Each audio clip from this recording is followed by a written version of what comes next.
It's truly my honor to be your sheriff. Now, all of you who have one of those blue tickets, raise your hand. Y'all are all under arrest for participating in a lottery. However, since I don't have enough time to go to court that many times, we'll just forget it. Okay? I'm excited to be your sheriff. You know, I've got to tell you that I have been with the sheriff's office since I graduated from high school when I was only 18. And I was the first deputy under the age of 21 at 19. And along the way, when I was a very young deputy and supervisor, I used to get to come to these coffee talks when the sheriff couldn't come and speak. You know, and I remember thinking, boy, those folks are old. But I have to be totally honest with you. Y'all have gotten a lot younger. You know, I believe it's a blessing that I get to be the sheriff. You know, I'm a Christian man, and I say my prayers every morning when I get up. And then when I go to bed at night, I ask forgiveness for everything I messed up during the daytime. But to do this job for 50 years is pretty exciting. And if y'all don't throw me out of office, I'm going to run again next year. Is that okay?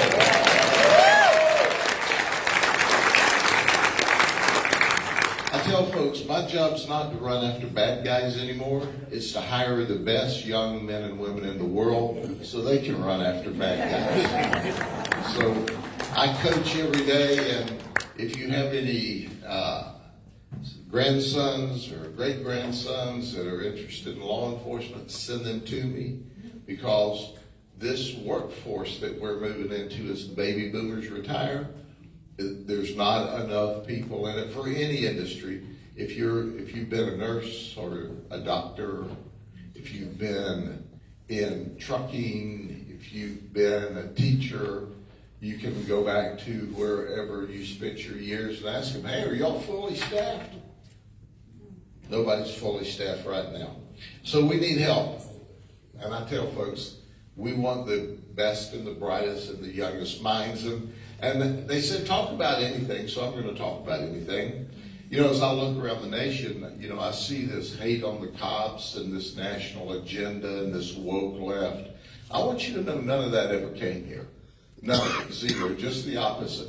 While they were talking that trash on all the national news, what we found just the opposite here. Our community started putting signs in our district stations and at our office. We love the sheriff's office, or we love the police officers. And when my deputies would eat lunch and try to pay their bill, someone in the restaurant had already picked up their check. That's the United States I know, and that's the Polk County I know, and I thank you very much for that. Also, as I look around the nation, you've got to understand that what the news perpetrates, not just presents, but perpetrates, are the very wildest, craziest things. That's not normal America, it's abnormal America. And so we had this horrible thing that happened up in Memphis, where those police officers beat that guy, right? And the next thing I know, I've got the media asking me about, well, do you have teams that rove the community? Well, yeah, all professional police agencies do. Well, do they beat on people? Well, no. We always send people to high victimization areas to protect the victims. Professional agencies do that. Where those guys came from, we don't know. But they don't talk about, oh, by the way, there's 800,000 or 900,000 cops in the United States. And of the 800,000 or 900,000 cops, they had tens of millions of interactions today, and they all went okay, except for this handful of rogue cops. Now, what I want to know is why they were defending the police chief. Well, she took great action. What I want to know is what action did she take to hire those guys to begin with? That's what I want to know. Who are they? How do they get through a background process? The video clips I saw was not police procedure taken to the extreme. It was a thug beat down in the street. It had nothing to do with police procedure. It had everything to do with totally out of control and violating the law. So I tell folks, they said, well, she reacted and had him in jail in a week. If someone had done that here, I'd had him in jail before sundown. They'd have eaten breakfast at home and dinner at the county jail as an inmate. So anyway, I just don't put up with that nonsense, and we don't have that kind of stuff here. And if you have an individual that gets out of line, you deal with it. And you're going to have mistakes. I'm talking to people who have PhDs in life. Some of you are supervisors or bosses, you work with coworkers, and every now and then somebody's just a nut. No matter how good your background is. But when you get 4 or 5 of them together, that's just a terrible thing. But I like to talk about crime in Polk County. In the unincorporated area in our service cities, we're at a 51% low. Isn't that remarkable? And it doesn't just happen. It happens because of you. That's right. Our crime went down from last year. And year to date, it's down now. Just barely down. So we have these guys who go out and do like 14 burglaries of cars in the night before last. 14 in one night. Now, when your crime rate's very low and you have 14 burglaries, that jacks your percentage of crime up. Guess what the common denominator was? No one had locked their car doors. No, let me say that again in case I stumbled. No one locked their car doors. And there was a car stolen. Let's see, how did they get it? Let's see, they left the key fob there, so all they had to do was push the button. Yeah. And, while you're at it, and you're stealing, and you're going in unlocked cars, and heck, you might as well take a few guns with you too, right? So where did you get those guns? Out of the unlocked cars in the driveway. Along with credit cards and cash. Well, the good news is they decided to take one of those credit cards and gas up their other vehicle, the one they came with. And there they are at the gas station pumping gas.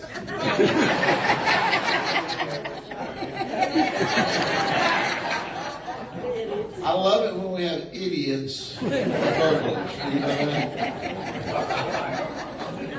And then one of them says, I know my constitutional rights, so I don't have nothing to say to you. Okay, that's good. That's good. Who's that picture on there? Your twin brother that was never born?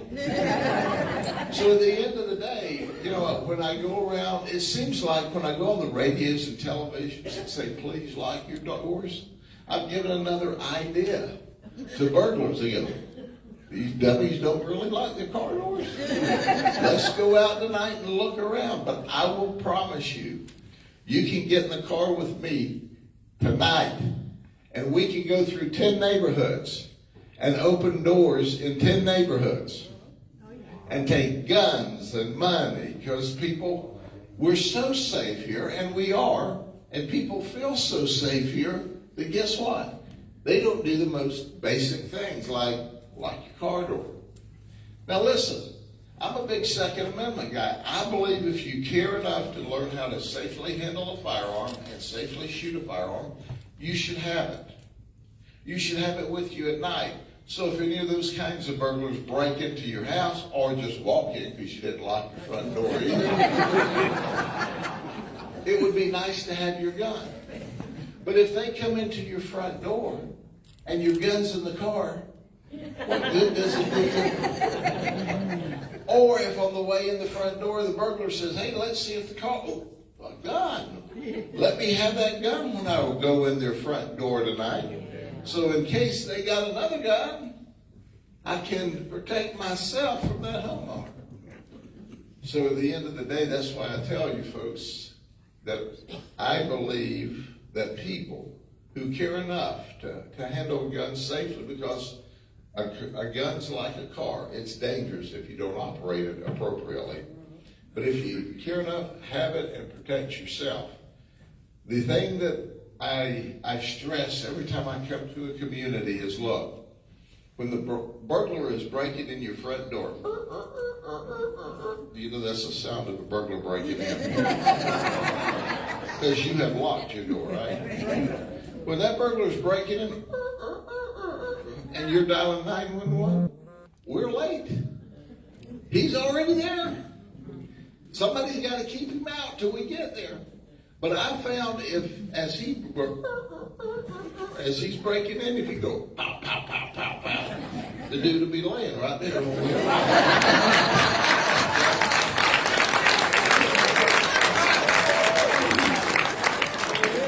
And when we get there and he's laying there with that burglar tool in his hand, that just makes such a perfect case, you know.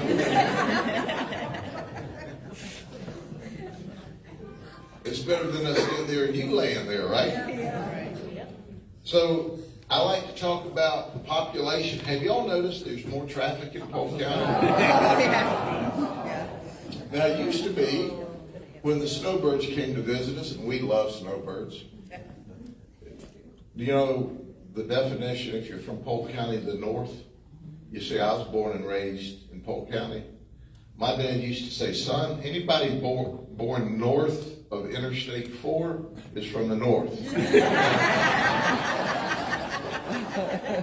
So it used to be when our friends from the north would come down to visit, our seasonal visitors, it'd get crowded here.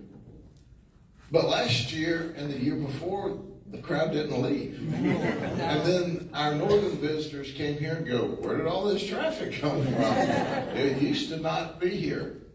So you might say to yourself, self, why in the world do we have this kind of traffic? Well, think about this. We've had a 59% increase in the population of Polk County since 2000. Did you hear that? Did you hear what I said? But let's listen to this. In the last 3 years, we've had almost 80,000 new people move into this county. 80,000. Now think about that for just a minute. That's the combined population of Winter Haven, Lake Wells, and Dundee. Or 2/3 of the population of the city of Lakeland in 3 years. And I really am excited about our new guest coming here. Here's what I found. When I talk to them that move here from other places, they come here for low taxes, low crime, and warm weather in the winter.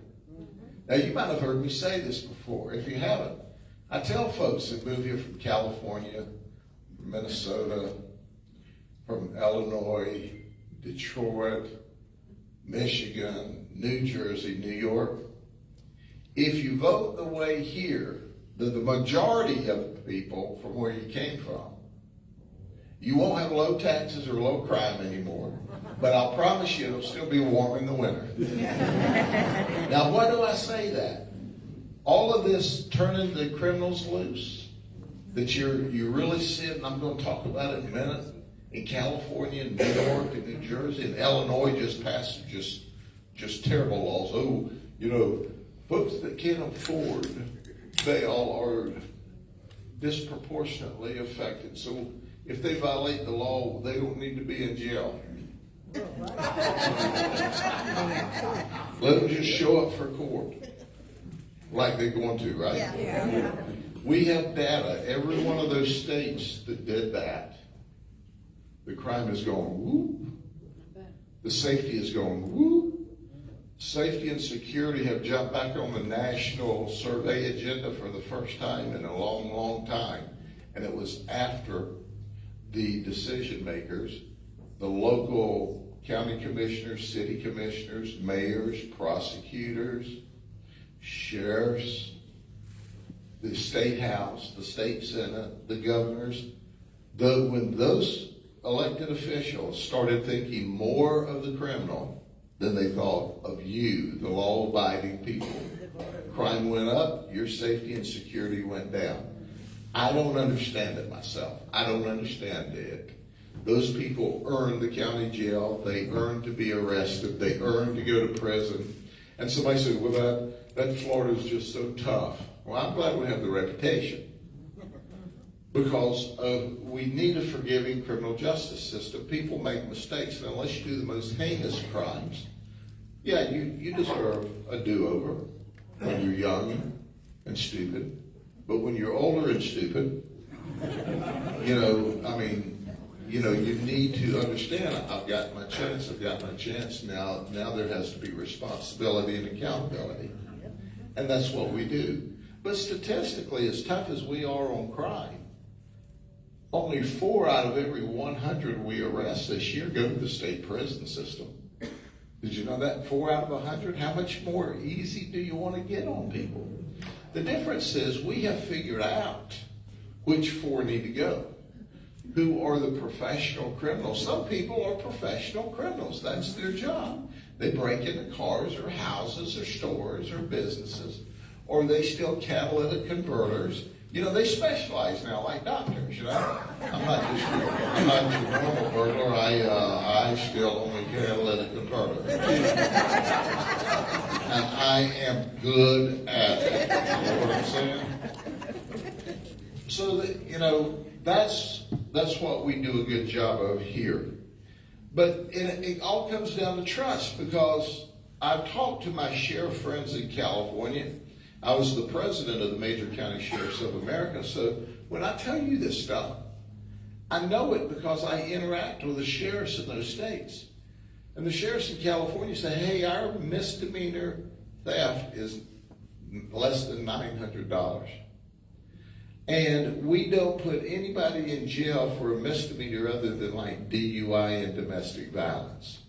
So you can steal and steal and steal and steal and steal. As long as it's under $900, you get a ticket if you get caught. So here's what happened. One of the sheriffs came up to me, we were talking about that, and said, well, that's nothing. One of my deputies arrested the same guy 4 times in one day for shoplifting. And that was just the 4 times that he was caught during his shift that day. And every time you just give him a ticket. And I go, well, when the judge gets him there, he said, Grady, the judge ain't gonna get him there. He ain't showing up. And nobody's gonna chase him. So here's what happens. I hear people go, oh, you can't arrest your way out of trouble. Oh, you can't arrest your way out. You can't put everybody in jail. No, but you can put the right ones in jail. But here's the deal.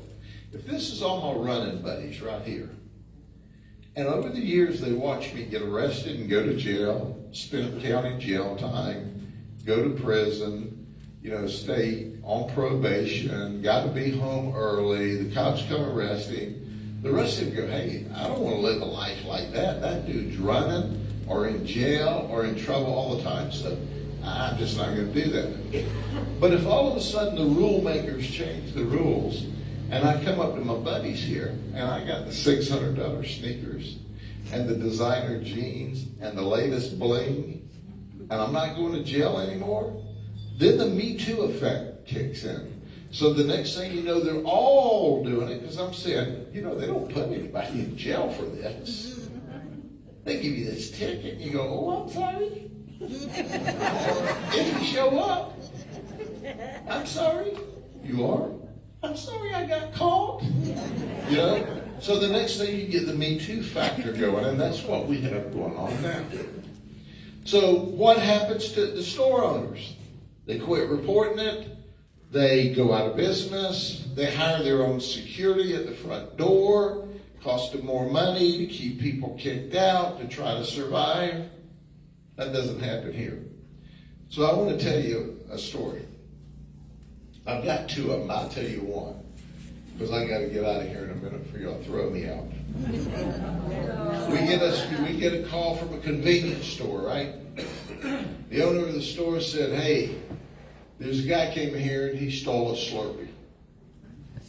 And he said, And he walked right out of the store with it, and he said, "Sir, you owe me for the Slurpee. Sir, you owe me for the Slurpee." It gets better than that. So the guy goes, "I ain't paying for the Slurpee." So he leaves. The guy's busy. So he says, he lets it go. But the guy comes back into the store the next day. And he gets him another Slurpee. And he says, "Hey," the guy says, "You owe me for two of them. I want my money." He said, "No, I'm not paying. Not only am I not paying, I'm not leaving your store. I'm going to hang out here a while because it's air conditioned. And it's 98.75 degrees outside with the wind blowing." So the manager says, "Get out of my store." He's still going to let him go. So he goes, "Okay, I'm going to call Grady's boys or girls." So we arrive on the scene, and there he is, drinking a Slurpee. We call him Old Blue Lips. He's got blue stains all over his face. We said, "Dude, what are you doing here?" He said, "I'm still on the Slurpee." We said, "We're arresting you." He said, "For stealing a Slurpee?" "Yes, and trespassing." "That's right." "So what does the dude do?" "He starts to resist us." "Oh, that's not nice." So we wrestle with him and we get him on the ground. He has Slurpee lip print. So we get him handcuffed, and out of his pocket comes a check. A check made out to somebody else. Yeah. So we ask him, "Where did you get the check?" And he said, "Someone gave it to me to cash it." Well, of course, we weren't really believing all that story. So we got to looking through our report system, because we got this computer system now. You just type stuff in and out it comes. If you put it in there right, it comes out right. Otherwise, poop in, poop out, right? And guess what? We found a man who lost a check out of his mailbox in the vicinity of Old Blue Lips store. Yep. So we took him to jail, and we gave him this really bad news. There's no Slurpee machines in the county jail. So we take every crime serious. We don't care how small it is, because there's an example. And then we coach the guy. We go, "Dude, call us when he steals the first Slurpee. Because just maybe if we got him arrested for that Slurpee, we wouldn't have had to go back and arrest him for pilfering through people's mailboxes. It would have been a whole lot easier on us to arrest him the first time." Well, I got to tell you the other story anyway. You all have time for one more story? Yeah. Okay, so here's the deal. This guy goes in Wawa. Now, I like me some Wawa. I like Wawa a lot. And by the way, one of the two owners of Wawa spend winters in Mountain Lake, so I get to give them an update every year about how Wawa's doing here. So this guy goes into Wawa and he gets him a soda for $2.19. And then he takes the soda and he walks past the point of sale, and the young lady says, sir, your soda is $2.19. I should pause here and say, do you know why I call it a soda? Because y'all are from the north. You see, down here in the south, we call everything Coke. I believe I'll have a Coke. What kind do you want, Sprite? And they know, they understand that. The other day I told my wife I want a Coke. We went in a store. Want a Coke? She says, what kind? I said, lemonade. So anyway, this guy gets to the front door with a soda. And she said, sir, the soda's $2.19. He said, okay, I got it. He walks out and starts to get in his car. She said, sir, you didn't pay for your soda. You gotta pay me the $2.19. He said, yeah, I'll catch you later. And he slams the door and off he drives and she gets his tag number. Well, she trusts us to do what's right. And we trust her to do what's right. So guess what? So the car takes off south on 27. And she calls the sheriff's office. We put out a broadcast. Calling all cars, calling all cars. Now, that's not what we say anymore. That's what we watched on television. Calling all cars, calling all cars. Broderick didn't show up, by the way. So we find the car. Now, our nice deputies turn his lights on. Now, deputies, in my day, turn their lights on. They went around in circles. Now they go bloop, bloop, bloop, bloop. So they turned the lights on. It was hard for me to make that transition. But I'm there. He walks up and says, sir, may I see your driver's license? He said, well, of course you may, but why did you stop me? Deputy looks at him and says, you see that soda? $2.19. You didn't pay for it. He said, you stopped me because I walked out of that Wawa with a $2.19 soda. Deputy would say, yes. So we got his driver's license, and then we asked him to step out of the car, please. He says, well, what are you getting me out of the car for? He said, well, sir, we've got to get you out of the car in order to arrest you. And see, we don't want your car in the jail, just you. You're going to arrest me. Yes. You going to give me to show up in court? No. We're going to physically arrest you, put you in handcuffs. That's the noise they make. Unless we put them on slow, then they go. And once we have those handcuffs on you, we're going to set you in the back of the car. He says, but my car. I said, sir, don't worry about your car. We're going to tow it to a safe and secure tow yard on the next wrecker rotation. But something tells me it's going to cost you more than $2.19 to get your car back. So before he ever goes to court to be dealt with, he's paid a tow bill, and he's had to pay the bond out of jail. Because why? He wouldn't pay for his soda. And he kept saying, I can't believe it, for only $2.19. Sir, we don't put a value on cases. We don't put a monetary value. You stole somebody else's property. It's just that simple. And we're not having that. So why don't we have people walking in and stealing sodas and walking out every day? Because here you go to jail. That's why our crime's low. Because of this. So I'm going to wrap up with this because my time's up. You know, it's conveniently they've got a clock in the back. The fact that the lady, when I come in, said, Sheriff, do you know how to tell time? I-4 has been designated the most dangerous road in the United States. Yeah. And we actually 2 years ago clocked a car at 150 miles an hour. Wow. That's right. And we caught that car. You know what? It got down to Champions Gate and everybody was dead still. We were catching it down here. Calling all cars. Send my Hayden City car to stand up about Champions Gate and look for this car. That's how we caught it. So we gave him a ticket.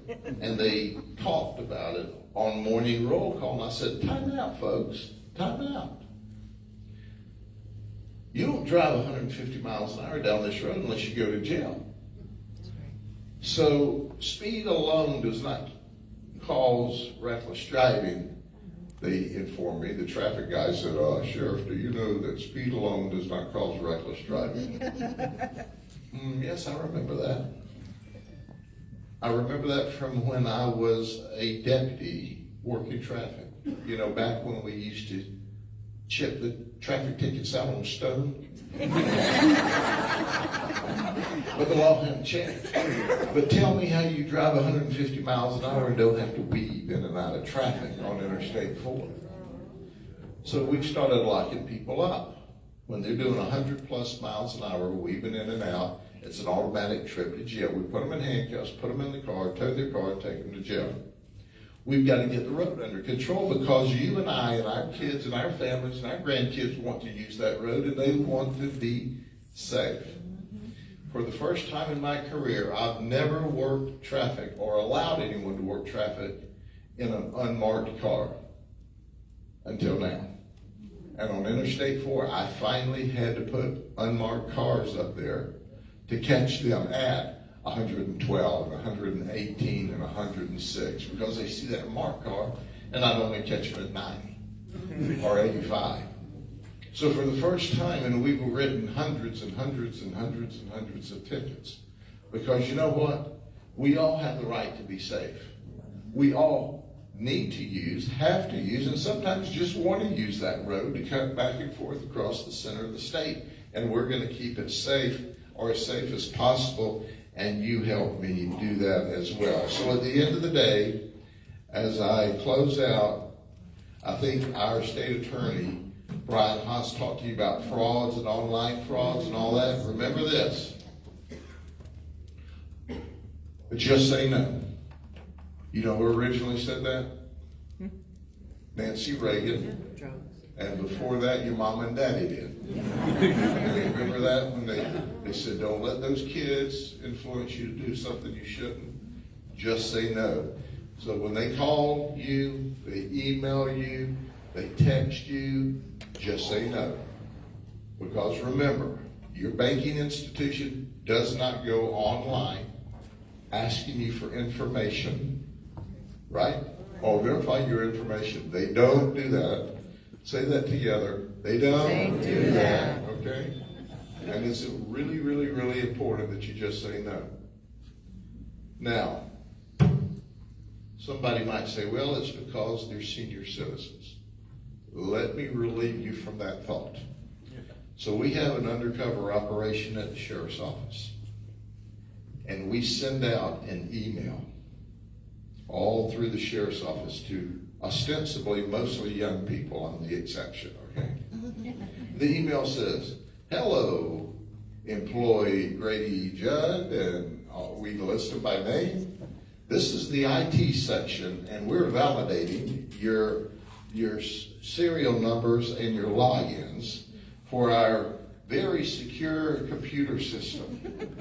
Please tap here and verify your PIN number with us.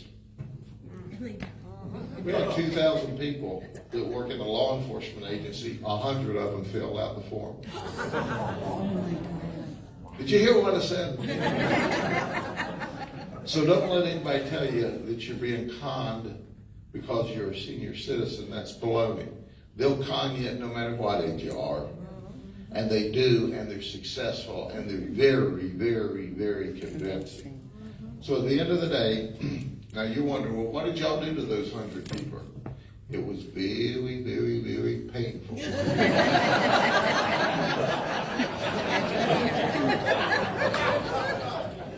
But I didn't do anything because I'm the sheriff. But that number 2 guy behind me that delivers the bad news, I believe we have corrected their behavior. So at the end of the day, please, whether it looks like your banking institute, it looks like your investment people, it sounds like your brother, it sounds like your granddaughter, it sounds like it's not. That's not how they do it. You always call back on a number that you look up, not one they give you, and that's how you will stay safe. I wish God's greatest blessings on each and every one of you. I really, really, really look forward to seeing you again soon. I hope you all invite me back. And in the meantime, remember that we're going to arrest those people that want to steal Slurpees and speed on the interstate. God bless you.